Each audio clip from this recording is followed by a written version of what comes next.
우리 예안교회 개척하고 처음으로 드리는, 그리고 오늘부터 시작하는 월사 기도회입니다. 마음의 소원하기는 미리 광고에 말씀을 드린 것처럼 오늘부터 시작하는 이 월사 기도회가 우리 예안교회 하나의 한 달을 시작하는 새로운 기도의 전통이 되기를 소원하고, 우리 성도님들이 마음을 모아 사모할 때 그냥 우리가 답습하고 습관적으로 드리는 월사 기도회가 아니라 하나님의 특별한 은혜와 그리고 응답을 경험하는 그 현장이 되었으면 좋겠습니다. 오늘 첫 시간 사무엘상 1장 10절부터 18절까지의 말씀으로 하나님과 심정을 통하라, 이런 제목으로 오늘 말씀 전하도록 하겠습니다. 하나님과 심정을 통하라. 오늘 본문은 우리가 잘 알고 있는 한나의 기도라고 불리어지는 말씀입니다. 그리고 제가 오는 주일에 사무엘상 2장 1절부터 또 나와 있는 한나의 기도라고 불리우는 성경이 있는데, 그 본문을 또 주일의 말씀을 한 번 더 전하도록 하겠습니다. 한나의 기도입니다. 한나가 기도했다는 것은 한나가 하나님 앞에 기도한 상황이 있을 것입니다. 그 상황이 무엇인가? 그 상황을 이렇게 말할 수 있습니다. 문제와 아픔이다. 한나는 인생의 문제와 아픔을 가지고 있었기에 그 문제와 아픔을 하나님 앞에 기도했다라는 것입니다. 그러면 한나가 가지고 있는 문제가 무엇이었는가? 2절에 보니까 한나는 아이가 없었다라는 것입니다. 여러분, 아이가 없다는 것 오늘의 현실로 말하면 큰 문제 되지 않습니다. 하지만 이 이스라엘의 문화에서 결혼을 했는데 아이가 없다는 것은, 특별히 아들이 없다는 것은 당시에 하나님께서 말씀하신 생육하고 번성하여 땅에 충만하라 하신 하나님의 말씀을 이룰 수 없는 대상이 되고 맙니다. 그러니까 아이가 없다는 것은 당시에 하나님의 저주로 여기는 것과 같은 맥락입니다. 그런데 이 아이가 없다는 것보다 더 큰 문제가 뭔가, 우리가 읽지 않았지만 사무엘상 1장 1절부터 9절까지, 특별히 8절까지의 그 배경의 말씀을 보면 엘가나라고 하는 한나의 남편이 또 한나 외에 한 명 분인나라고 하는 아내를 가지고 있었습니다. 여러분, 이 분인나가 한나를 분나게 하니까 한나가 한이 생겼다라고 목사님들이 언어 쪼크를 합니다. 이 분인나의 특징은 사람을 분내게 하는 것 같아요. 그런데 두 아내가 있었는데, 분인나에게는 자녀가 있었는데 오늘 성경에 보니까 한나에게는 자녀가 없었다라는 것이 이 둘 사이의 문제였지만, 오늘 성경 5절과 6절을 보십시오. 하나님이 한나를 임신하게 하지 못하였다는 것이 더 큰 아픔이었습니다. 자, 그리고 또 하나, 이 문제 속에서 가지고 있는 한나의 아픔이 뭐냐? 앞에서 얘기했던 이 분인나가 한나를 심히 격분시키고 괴롭게 하였다라는 것입니다. 똑같은 아내인데 나에게는 아들이 있고 없고 나에게는 자식이 있고 없음이 상대방을 서로 경쟁 관계로 놓게 하였다. 그런데 이것이요, 자, 우리 한번 7절 말씀 볼까요? 성경을 통해서 매년 실로에 올라가서, 즉 실로는 성전이 지어지기 전까지 사람들이 성막을 놓고 하나님을 예배하는 장소였습니다. 그곳에 매년 가는데, 여러분 보세요, 똑같은 일을 매년마다 당하는 겁니다. 갈 때마다 당합니다. 자, 그런데 이것이 이렇게 되는 이유가 있습니다. 자, 이 엘가나가 한나를 너무 사랑한 나머지 실로에 가서 제사를 지낼 때마다 하나님 앞에 제물을 드리고 자녀들에게 제물의 분깃을 주는데, 각 자녀들에게는 한 분깃씩을 주는데, 자, 성경에 보니까 한나에게는 어떻게 줬다고요?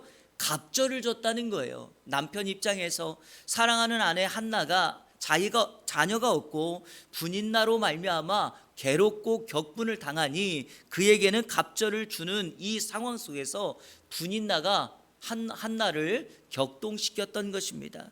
여러분, 인생은 이렇게 모두 다 문제, 아픔을 만나게 되어 있습니다. 각자 처해진 상황에 따라서 다른 방법과 다른 방식의 아픔을 만나겠지만 세상에 문제 없는 사람은 하나도 없겠죠. 그래서 사람들이 말하기를 문제 없는 곳은 한 곳밖에 없다, 무덤을 보여주면서 저곳밖에 없다라는 겁니다. 그 의미는 죽기 전까지는, 우리가 생명 다하는 그날까지 살아가는 인생은 항상 문제와 아픔의 연속이다라고 말합니다. 그래서 사람마다 이 문제와 아픔을 해결하기 위한 방법을 찾기 시작합니다. 자, 일반적으로 사람들이 문제를 해결하는 방식이 무엇일까요? 인간적인 방법, 즉 사람의 방식, 세상의 방식으로 그 문제를 해결한다는 것입니다. 예컨대 사람이 주는 위로입니다. 8절에 보니까 남편 엘가나가 한나를 이렇게 위로합니다. 자, 우리 성경 보면서 이것은 한번 읽어보겠습니다. 시작. 그의 남편 엘가나가 그에게 이르되 한나여 어찌하여 울며 어찌하여 먹지 아니하며 어찌하여 그대의 마음이 슬프냐. 내가 그대에게 10 아들보다 낫지 아니하냐. 자, 여러분 이렇게 위로합니다. 남편인 내가 10 아들보다 낫지 않는가? 내가 당신을 이렇게 사랑하고 있으니까 괜찮다. 이렇게 위로합니다. 그런데 여러분, 사람이 하는 위로, 사람이 해결하는 방식은 항상 일시적이며 제한적입니다. 다시 말해서 엘가나가 이 말을 한나에게 했을 때 그 당시에는 위로가 될 수 있지만 근본적인 문제 해결은 되지 않는다라는 것입니다. 성경의 예를 보면 이스라엘 백성들이 애굽을 탈출하여 광야를 맞닥뜨립니다. 광야를 지나 수르 광야에 들어갔을 때 3일 길을 걸어가는데 마실 물이 없었다라고 성경은 말합니다. 열심히 노력해서 마실 물을 찾았는데 아니 그만 그 물을 마셔보니까 써서 마실 물이 되지 못하였다. 그래서 그곳을 마라라고 부르죠. 그때 백성들이 어떻게 이 문제를 해결하는가? 모세를 원망합니다. 그러니까 일반적으로 사람들이 해결하는 방식은 항상 내 눈앞에 보여지는 사람들을 찾아가고 사람들을 원망하고 일시적인 위로와 제한적인 위로를 받습니다. 그러나 한나를 비롯한 믿음의 사람들은 인생에 당면한 문제와 아픔을 어떻게 해결하는가? 하나님께 기도합니다. 예를 들어서 제가 앞서서 말씀드렸던 이스라엘 백성들이 마라의 광야에서 이 문제를 해결하는 방식을 한번 예를 들어보겠습니다. 성경 출애굽기 15장 24절 25절 자막 없으니까 제가 읽어볼게요. 백성이 모세에게 원망하여 이르되, 자, 백성들은 지도자였던 모세를 원망합니다. 이렇게요. 이르되 우리가 무엇을 마실까 하매 목마르니까 물이 필요하니까 물질이 필요하니까 그거 어떻게 찾냐고 앞에 있는 지도자와 사람을 원망합니다. 25절에 보니까 모세가 여호와께 부르짖었더니 지도자였던 모세, 하나님의 사람이었던 모세는 하나님께 뭐했다? 부르짖었다라는 것입니다. 성도 여러분, 이게 바로 이 세상을 살아가는 믿음의 사람들과 주님을 알지 못하는 사람들의 방식입니다. 중요한 사실이 있습니다. 문제는 오늘 믿음의 사람이라고 불리우는 저와 여러분들도 때때로 이 문제와 아픔을 만났을 때 모세가 취했던, 한나가 취했던, 하나님의 사람들이 취했던 방식을 쫓는 것이 아니라 세상의 방식, 사람들의 방식을 쫓기 때문입니다. 자, 하나만 더 설명합니다. 25절에 모세가 여호와께 부르짖었더니 여호와께서 그에게 한 나무를 가리키시니 그가 물에 던지니 물이 달게 되었다.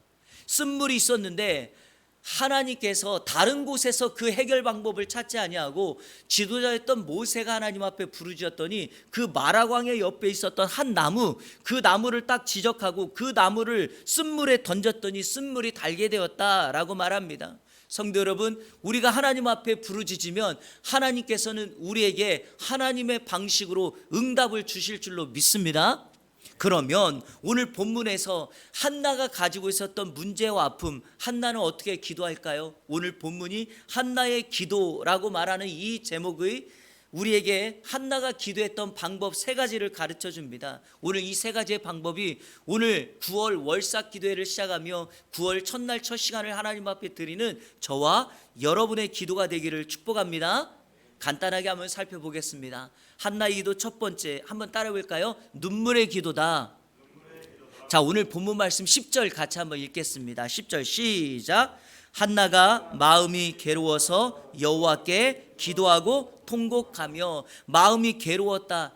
제가 설교를 준비하면서 이 단어를 찾아보니까 여러분, 이 괴롭다라는 말이요, 쓰다라는 말이에요. 출애굽기 15장에 마라 광야에서 이 마라가 쓰다라는 말이거든요. 그러니까 인생의 괴로움과 상황의 괴로움, 인생의 아픔이 만났을 때 우리는 한나처럼 기도하고 통곡해야 됩니다. 기도하다는 말은 중재하다는 말이고요. 통곡하다는 말은 애통하다, 눈물을 흘리다라는 것입니다. 그러면 중재하다는 말의 의미가 무엇입니까? 내 인생의 아픔과 문제를 누군가 중재하기를 바라며 기도한다라는 말이죠. 사랑하는 여러분, 믿음의 사람들이 하나님 앞에 기도하고 부르짖는 이유가 무엇일까요?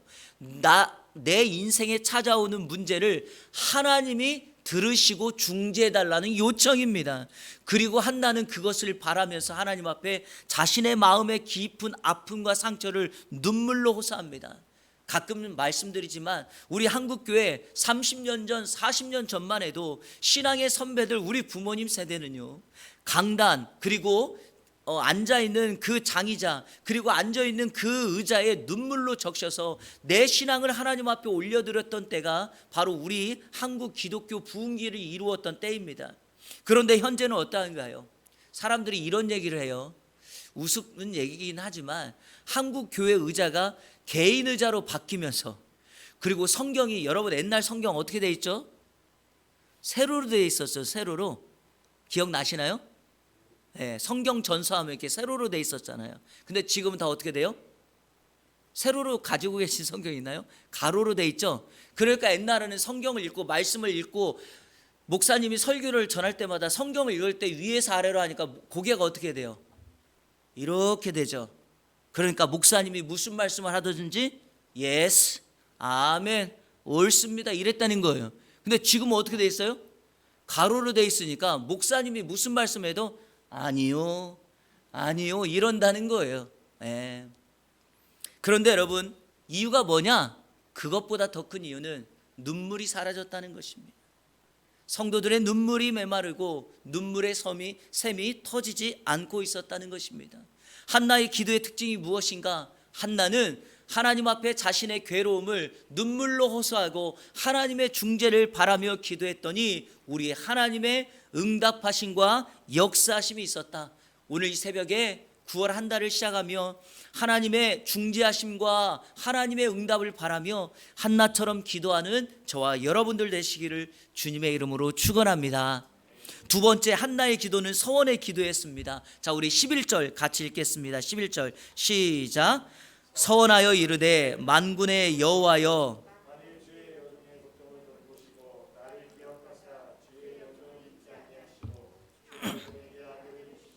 내가 그의 평생에 그를 여호와께 드리고 삭도를 그의 머리에 대지 아니하겠나이다. 아멘. 여기 서원하다라는 말이 히브리어 원문에 명사 동사로 두 단어로 되어 있습니다. 이렇게 되어 있는 거예요. 서원하다, 이 말을 서원을 서원하다, 맹세를 맹세하다 이렇게 되어 있습니다.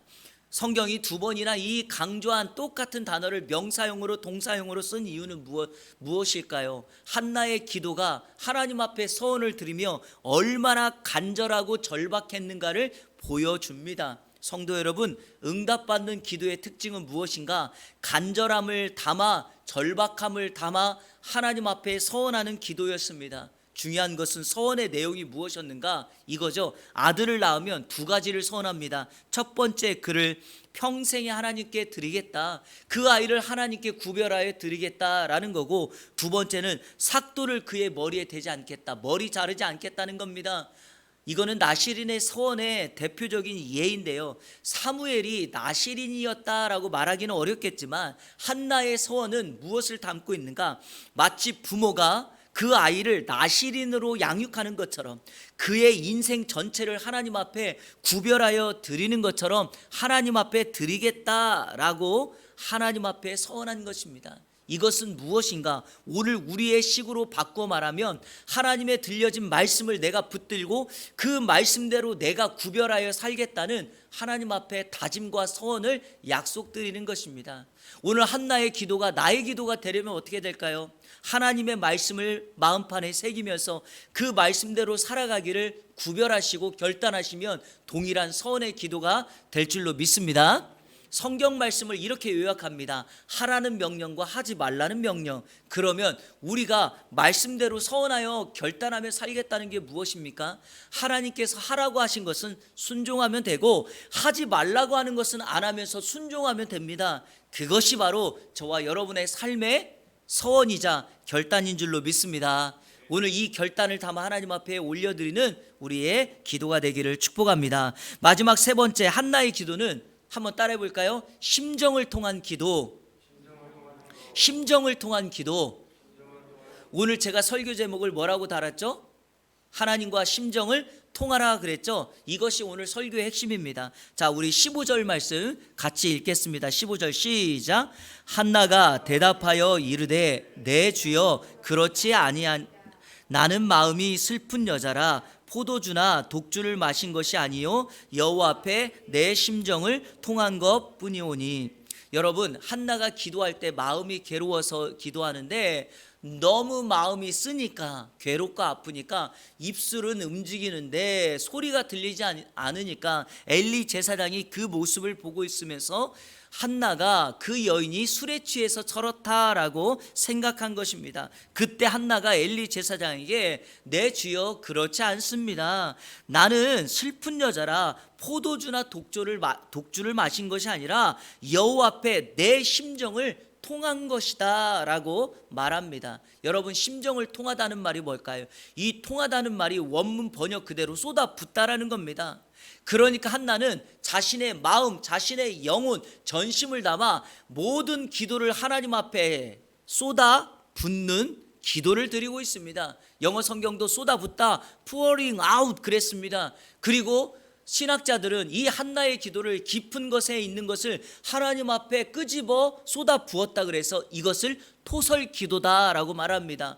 하나님 앞에 쏟아붓는 기도. 그런데 이 기도의 핵심이 뭐냐? 심정이 통해야 된다는 겁니다.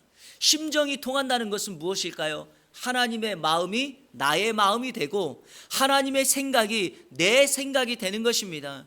하나님과 같이 갈 때, 하나님과 동행하여 갈 때 우리는 하나님 앞에 쏟아붓는 기도를 들을 수 있고 그것이 하나님의 마음에 맞아떨어지면 그때 하나님의 강력한 응답의 역사가 임하게 될 줄로 믿습니다. 오늘 여러분 마음을 하나님 앞에 들으십시오.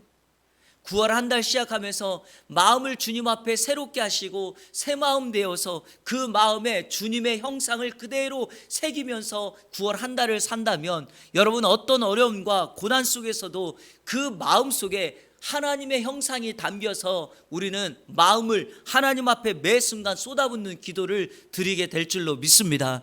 그러면 여러분 주님의 은혜, 응답이 임하죠. 기도 이후에 어떻게 하면 될까요? 오늘 성경에 보니까 엘리 제사장이 한나를 축복합니다. 그리고 한나의 독특한 행동, 이건 한번 읽어볼까요? 자, 18절 다 같이 읽겠습니다. 시작. 이르되 당신의 여종이 당신께 은혜 있기를 원하나이다 하고 가서 먹고 얼굴에 다시는 근심빛이 없었더라. 어떻게 합니까? 기도하고 하나님의 말씀을 받으면 더 이상 그걸로 고민할 필요가 없다. 그리고 실제적으로 하나님은 한나의 기도에 응답하십니다. 19절과 20절에 보니까 고향집인 라마로 돌아와서 살아가는데 어떻게 합니까? 20절에 한나가 임신하고 때가 이름에 아들을 낳아 사무엘이라 이름하였으니 이는 내가 여호와께 그를 구하였다. 여러분, 한나의 잉태가 하나님의 기도 응답이라는 것은 그가 낳은 아이의 이름을 뭐로 했다? 사무엘이라고 했다는 것을 보면 알 수 있습니다. 여러분, 사무엘 무슨 뜻입니까? 하나님이 내 기도를 들었다라는 것입니다. 한나가 기도했던 이 기도 뭡니까? 하나님 앞에 눈물의 기도를 드리고 서원의 기도를 드리고 하나님 앞에 심정이 통하는 기도를 드렸더니 하나님께서 이렇게 응답하셨다. 9월 한 달 이 하나님의 은혜를 경험하는 저와 여러분들 되시기를 주님의 이름으로 축원합니다. 말씀을 맺겠습니다. 세계 기독교의 역사 속에 시대마다 나라마다 강력한 부흥의 역사가 있었습니다. 영국의 부흥운동을 주도했던 대표적인 사람 가운데 여러 사람이 있습니다. 우리가 잘 알고 있는 여러 사람 가운데 기도의 사람, 중보 기도의 사람이라고 불리우는 리즈 하월즈라고 하는 목사님이 있습니다. 그분의 그 스토리가 성령의 사람 리즈 하월즈의 중보 기도라고 하는 책으로 우리 한국에도 출판이 되었습니다. 18세기 미국의 강력한 부흥운동이 있었을 때 이 리즈 하월즈 목사님이 영국에서 미국을 방문하게 됩니다. 미국이 왜 이렇게 D.L. 무디, 조나단 에드워즈 이런 분들에 의해서 부흥운동이 일어났을 때 왜 이러한 역사가 일어났는가를 탐방하기 위하여 갑니다. 그때 시카고에 있는 무디 바이블 신학교를 방문하게 되면서 이 리즈 하월즈 목사님이 마음에 큰 도전과 감동을 받습니다. 그래서 영국으로 돌아와서 웨일스 바이블 칼리지라고 하는 신학교를 세웁니다. 그리고 그 신학교의 학장으로서 그 학교에서 학생들을 가르치는데, 얼마 있다가 1939년부터 1945년, 여러분 이 날이 언제죠? 제2차 세계대전이 영국과 독일을 중심으로 연합군들을 형성해서 여러분 그 유명한 세계 제2차 세계대전이 이루어집니다. 발발합니다. 그때부터 리즈 하월즈 목사님은 학교에서 학생들과 주변에 있는 사람들을 모아놓고 매일 밤 모여서 저 독일 나치 히틀러로부터 우리 영국을 구원해달라고 매일 밤 하나님 앞에 기도 운동을 시작합니다. 그리고 이 기도는 이 전쟁이 멈출 때까지 계속되었습니다. 우리가 잘 알고 있는 영국의 수상이었던 윈스턴 처칠이 장소는 달랐지만 이 기도 운동에 참여하였습니다. 그런데요, 역사의 기록에 윈스턴 처칠의 전쟁 기록, 제2차 세계대전의 전쟁 회고록에 보면 놀라운 기록이 남아 있었습니다. 때는 1940년 9월 15일 영국의 역사가 전환된 날, 영국의 역사가 전환된 날이라고 하는 이 제목을 달아서 기록된 기록물이 있습니다. 이 날이 어떤 날이냐면 독일과 영국의 공중전, 그러니까 비행기로 공군의 마지막 전쟁이 있었던 그 날입니다. 윈스턴 처칠이 공군 부대를 방문하는데 안타까운 것은 영국의 전투기가 더 이상 남아있지 않고 레이다 상공에서 영국의 전투기가 다 추락하고 사라졌을 때입니다. 독일의 전투기들이 레이다망에서 영국 쪽을 향하여 계속 오고 있는 그 침울하고 암울한 상황이었습니다. 그런데 몇 분 있다가 놀라운 일이 벌어지기 시작합니다. 영국 쪽을 향해서 오던 이 독일의 이 비행기들이, 전투기들이 갑자기 방향을 바꾸더니 자신의 방향으로 돌아가기 시작합니다. 그리고 몇 분 있다가 레이더망에서 독일의 전투기가 한 대도 나타나지 않습니다. 다 사라졌습니다. 그리고 이상하게도 영국은 무사했습니다. 여러분, 도대체 무슨 일이 있었던가? 사람마다 그날의 역사를 추억하는데 외적으로 그날에 있었던 상황은 딱 하나였어요. 많은 비가 내렸다라는 게 뿐입니다. 그것뿐이었습니다. 그러나 전쟁에 참여했던 한 장교의 기록에는 이러한 글이 남아 있습니다. 훗날에 이렇게요. 강력한 지원군이 우리에게 임함을 느꼈다라고 기록되어 있습니다. 그런데 중요한 사실은 어느 누구도 이 강력한 지원군이 누구였는지 설명하는 사람은 아무도 없었다라는 것입니다. 그런데 훗날 아까 제가 말씀드렸던 리즈 하월즈 목사님의 그 기록에 보면 그 이유, 강력한 지원군의 이유를 설명할 수 있었습니다. 1940년 9월 15일 그날 저녁, 리즈 하월즈 목사님은 동일한 시간 동일한 방법으로 자신의 학생들과 주변의 사람들을 모아 그 영국을 독일 나치로부터 구원해달라고 하나님 앞에 강력하게 기도하였습니다. 사람의 눈에는 보이지 않았지만 리즈 하월즈 목사님과 함께 기도했던 그 사람들의 기도가 하나님의 귓전에 들려지자 하나님의 보이지 않는 천군 천사가 그 독일 그 전투기에게 향하여 하나님의 보이지 않는 역사로 말미암아 그들이 그 땅에 추락하고 말았던 것입니다. 사랑하는 성도 여러분, 우리 눈에 보이지 않지만 우리가 하나님 앞에 기도하면 하나님은 우리 눈에 보이지 않는 강력한 하나님의 군대를 보내주실 줄로 믿습니다. 여러분, 여호사밧이 연합군이 쳐들어왔을 때 성가대를 전면에 서서 하나님 앞에 기도하며 나갔더니 성경은 이렇게 표현합니다. 하나님의 복병이 임하여 그들 가운데 스스로 그 연합군을 무찌르게 되었다. 오늘 9월 첫 시간 우리가 하나님 앞에 기도하면, 아니 한나처럼 기도하면 하나님의 강력한 지원군, 하나님의 복병이 저와 여러분의 인생과 기도하는 기도의 제목과 우리 자녀들과 사업장에 임하지 않겠습니까? 오늘 이렇게 9월 첫날 첫 시간을 하나님 앞에 올려드리며 하나님 앞에 나아가는 저와 여러분 되시기를 주님의 이름으로 축원합니다.